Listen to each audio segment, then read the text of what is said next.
Welcome back to another episode of Cash Flow Positive. I'm going to talk about today how we find deals, but not necessarily how we find deals, but secret strategies of how we find deals. And these are strategies that I don't hear a lot of people talk about, but I see a lot of people take advantage of them. And I want to show you some examples, show you some data, and dive into the insights of how we came about these strategies and to really help you think outside the box when you're looking for particular opportunities in the market. So let's dive into it. All right. So strategy number one. Now, first, when we do these strategies, when we find strategies, deal finding strategies vary market to market. Okay. Meaning like certain things that work in certain markets don't work in other markets. Right. So for example, I like to use this, extreme example, but if I buy a property that's a mile away from the beach in a beach market and I throw in a ton of amenities and really nice design decor and I like pimp out the property and make it look super cool, I can't expect it to make the same revenue as the properties on the beach. I think I talked about that in the last episode or something before. Okay. Don't really need to discuss further in that. We get that concept, right? But if I do the same thing in another market where location maybe isn't as important or the quote unquote priority, then that doesn't actually matter. Like in a sense that that adding those amenities and adding that design decor might actually have a huge impact on the revenue and be that thing that makes that property an actual deal. Okay. And so if we can understand this concept, if you can grasp that concept, that means that certain finding strategies for deals varies market to market. We just got to know what they are, and then we got to figure out which works for which markets. So the first thing I want to talk about is, before we go into the unique finding strategies out there that I've personally used and kind of discovered, I want to show you how you can find those strategies. Okay. So once again, if you're listening to this episode on Spotify or Apple, these are going to be posted on YouTube at STR Insight. So go to the YouTube channel. Don't forget to like and subscribe. Please do that so we can grow that channel. I'm going to show you some stuff there, and I'm going to talk about it, obviously, but go check out the video too, and this will help kind of illustrate what I am talking about. So what I want to show you guys are what I call buy boxes. Okay. So buy boxes are essentially what works in the market. So I'm showing you one of my spreadsheets of one of my clients, and we've gone through and we've created buy boxes in particular markets. So the buy boxes are based on the market revenue drivers of location, quality, design decor, and amenities. All right. When we look at creating buy boxes, what we're looking to do is we're looking at clusters or groups of data, i.e. trends or patterns in the data set that separate, the high performers from everybody else. Why are these properties high performers, and why are they doing what they're doing? What explains that revenue? So, and it's a super easy exercise because it's just like going in and looking at the patterns and trends in the data, meaning like, okay, I've isolated all of the top performers. Okay. What attributes do they have? Now, here's the thing. Top performers can vary. They can vary based on location, meaning that there could be certain neighborhoods or resort communities that have top performers and other resort communities that have, equally top performers. And so we can isolate each of these neighborhoods and isolate for location. And that's exactly what we do when we create a buy box. Is the first thing we do. If you're looking on my spreadsheet, I've got the market name, and then the next column I have is the geographical area. And this is the most important thing, is understanding that geographical location should always be isolated first, because we don't know. We go to a market like let's say Asheville, North Carolina. Okay. And we go into Asheville and we assume, this is the problem. We assume things. We assume that it's a mountain market. Therefore, having views is the most important thing. When reality is proximity to the city and the downtown area is equally or as more important than just having views. But if you don't know that and you just assume one thing, then you're going to miss opportunities in that market. And so it's the same concept for any other market. We can't go in assuming. So we have to study the buy boxes or the submarkets within to figure out what works. So we start with geographical location. And what I like to do is really narrow in on finding the top properties and where they're located. Now, in a market like Asheville, what you'll find is that there are top properties all across the entire market. So what does that mean? That means that location might not necessarily be as important, like specific geographical location, as what type of either quality, amenities, or furnishings that property has. Okay. So that's where we dive in deeper and look at the other elements. And you'll notice my buy box in the third column are the specific bedroom counts, because every single bedroom count has a unique buy box, because demand and supply varies by bedroom count. Meaning when I have a 1-bedroom, I'm attracting couples or single travelers, right? And they're going to want different things than, say, a group of 20 people or a group of 10 people or a small family. And so the amenities and the properties that are successful vary based off of the group size and the demand, like who is actually traveling there and what they want, right? So we never just create generic buy boxes for the entire market for all bedroom counts, because it does vary. And you'll find that and that's where the opportunity lies. That's where 95% of investors stop, is they don't break it down by bedroom count. And that's what's going to put you ahead and help you find a cash flow positive property. So let's keep going through this thing. So we're going to look at, so we isolate for location. We're going to look at the specific bedroom counts. And then you'll notice here other columns like furnishing quality, interior quality, exterior quality, different amenities these properties have, picture quality, and any other factors. And so what you'll notice is that so we isolate 4 to 5 properties or more in a buy box. You have to have at least 4 or 5 because of patterns and trends.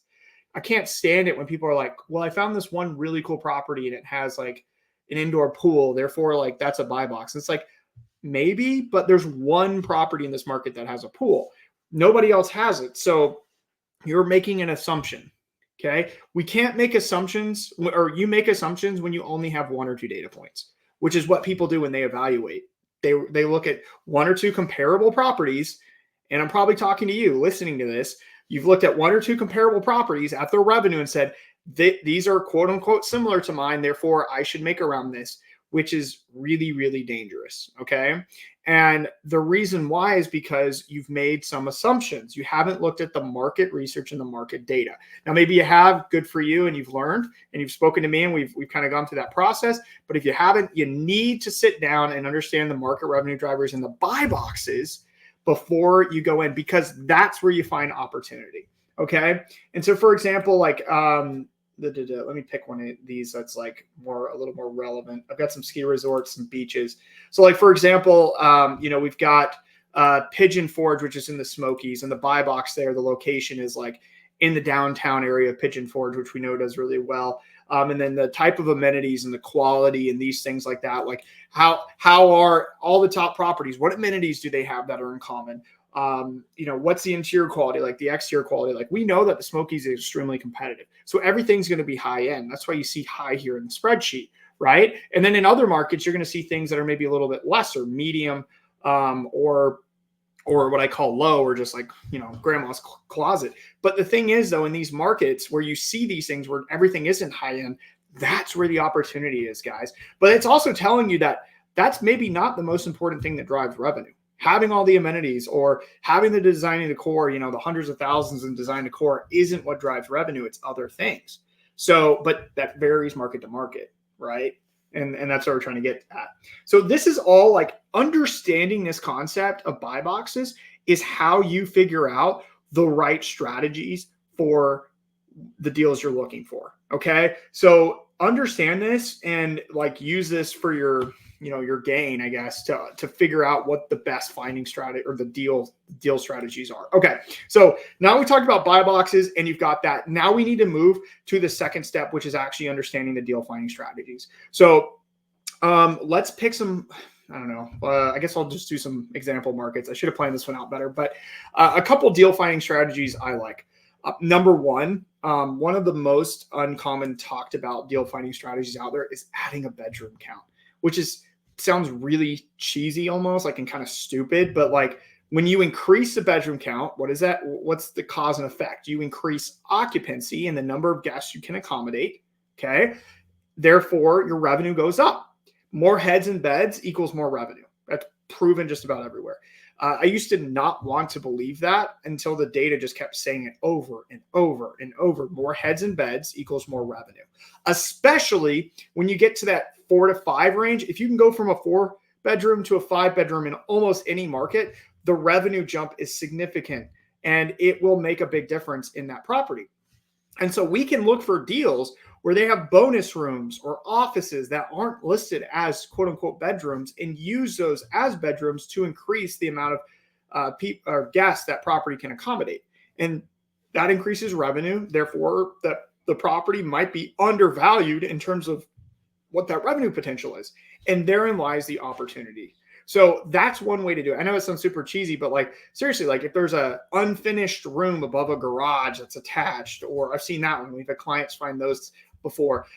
Or like I said, the offices, or you can even add a wall, like big lofts where you can close off sections and all this. Like I've seen people do that too. Like adding bedrooms is really not that hard to do, especially in the sense of an Airbnb. It doesn't need to be this, full-on master suite because people aren't living there. They're staying there, right? So it's about having a comfortable space, but and finding these properties that have that ability to add that space, that extra bedroom. Huge, great strategy.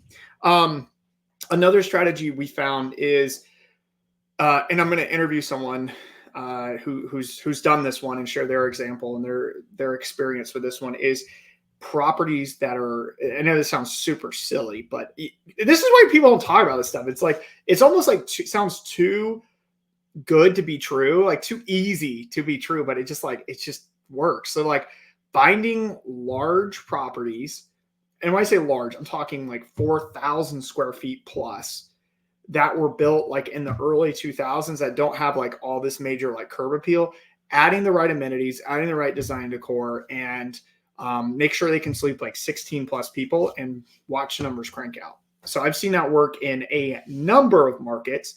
And the crazy thing is I don't want to ruin the part 2 episode, but basically like I've seen this done a lot in Asheville, North Carolina, where, everybody thinks you got to have mountain views or even proximity to Asheville. But with these big properties, 4,000 square foot plus properties that sleep 16 plus people are staying there. And because the number of people, they're able to split the cost, therefore the revenue is just so much higher. But the properties aren't valued super high because they don't have the views, or they don't have the, they're not like in those neighborhood sweet spots or whatever, and they're just overlooked. Okay. But these people came in and they proved that you can buy these type of large properties and do this. And I've seen that in the Smokies. I've seen that in parts of Florida too. I've seen that in the Northeast. I've seen in the Midwest, especially in the Midwest as well. That's in Michigan's been a big one for that too. And it's not, I mean, that sounds, like I said, it almost sounds too good to be true, but that's a strategy where you buy these huge, huge properties that can sleep a lot of people, host a lot of people for family reunions, family gatherings, maybe wedding parties, whatever it is. And boom, the revenue comes in, and we're talking 4,000 plus 5,000, 6,000 square foot homes. Okay. So that's a big one. And they're not necessarily at the major market traffic drivers, but if you can find one that is, that's usually a sweet property. Lots of potential. So we talked about bedroom counts. We talked about space, finding properties with lots of square footage. But the next one too, that's I don't know. Like I said, a lot of these are like kind of simple and dumb, I feel like, but I just get overlooked. So new construction. So I'm not talking about go and build your own property to find a deal, but find properties that are already that are already being constructed, that are near completion, that are being done by the builder and sold by the builder, and go in and you can, negotiate more with the builder. You can add things to the property. We had a client go in, it was a 3-bedroom listed at $1 million, way overpriced for a 3-bedroom. And he said, look, we're not going to use this as a single family home. This is going to be a short-term rental. Had a big loft. Let's wall off this, put in an extra bedroom, and they did, and therefore the revenue increased. And it was no additional cost. It was part of the negotiation process. So the new construction deal was, I've seen this time and time again, new construction. And frankly, if you got a large budget, and when I say large budget, I'm saying maybe like 800 plus. You can do it in the smaller, it gets a little bit harder though to negotiate, but $800,000 or more, like for your purchase price budget, you can swing that. If you're swinging that, the new construction is a good play because you don't have to do a lot of renovation, or no renovations with new construction, right? And capital expenditure costs are a lot lower. And so new construction is an excellent play for investors who are looking to come into a market and be kind of the best in that market, right? Meaning like you got the nicest property on the block now just because it's new. And so you can come in and add certain things. I love this strategy in markets where there's a lot of old properties. For example, the Poconos, okay? Perfect example of this. There's not a lot of new construction there. Most of the houses there were built in the 70s, 80s, and 90s. 90s at the best. And everything's old and outdated. A lot of people have updated the interiors of their property, but the outside isn't. And so coming in with new construction and having that garage, most of them don't have garages, okay, or even finished garages. And most of them don't have lofts. Most of them don't have certain features because that's just how the properties are or were built in the 80s and 90s. And so that's an advantage. People can come in and say, look, I'm going to have the garage and I'm going to finish it off. I'm going to turn it a theater room. I'm going to have all these different amenities or these things in this property that nobody else can have because it's just their property doesn't have those features. They literally have to build onto their property to even compete at that level. And that's the little things we're looking for. Okay. So I love doing the new construction play. It's very underrated. And honestly, guys, one of my tricks, I'm kind of wrapping up here, but one of my quick tips on how to find these, go into your market of choice, go into Zillow, click 70 plus days, click new construction, boom, sort the results. Super easy. You'll see the properties, see where they're located, start making calls. Now, if they're in residential neighborhood, now, not all residential neighborhoods are bad depending on the market, but they look like a residential home. It's probably a residential home, but if it's got some uniqueness to it, it's got some curb appeal, right? In a vacation market. So what you're looking for, that's where you come to play. And here's the thing. A lot of these times, these new construction homes that have been over 70 days, the pictures are going to be bad. Okay. Meaning like they might just have floor plans or they might just have like one or two shots of it being started. That's why it's on the market for 70 plus days, 100 plus days. Okay. So look for those types of properties, look for those types of deals that are just like, it's been sitting on the market forever and see what you can do to it. And that kind of falls into the last one, which I want to talk about is finding those properties that have been on the market for, 60 plus days. Why? Figuring that out. What can you do to improve those properties? Everyone's looking for that turnkey, beautiful, ready to go property. And the ones that have been sitting for a while, usually there's something wrong with it. Either they're overpriced, which you can negotiate, and the market's a little soft right now, and you can definitely negotiate and get a lot of credits, or there's something wrong with the property. So if that's the case, well, what's wrong with the property? If it's something simple, maybe you fix it and you got a good deal. But the reality is like a lot of people are sleeping on those properties that have been sitting for a while, whether it's new construction or it's overpriced or needs a lot of work or just needs something. Don't sleep on those. Look into those. That's another great way to find opportunities and deals in very popular markets that people are just overstepping. So I've seen that all the time. Anyway, I hope you enjoyed this episode of Cash Flow Positive, and I hope this helps you find deals. Please reach out if you have any questions with this. You can reach out on Instagram or Facebook at Kenny_Bedwell. And as always, check out the episode on YouTube. It's at STR Insights. And I will see you on the next episode.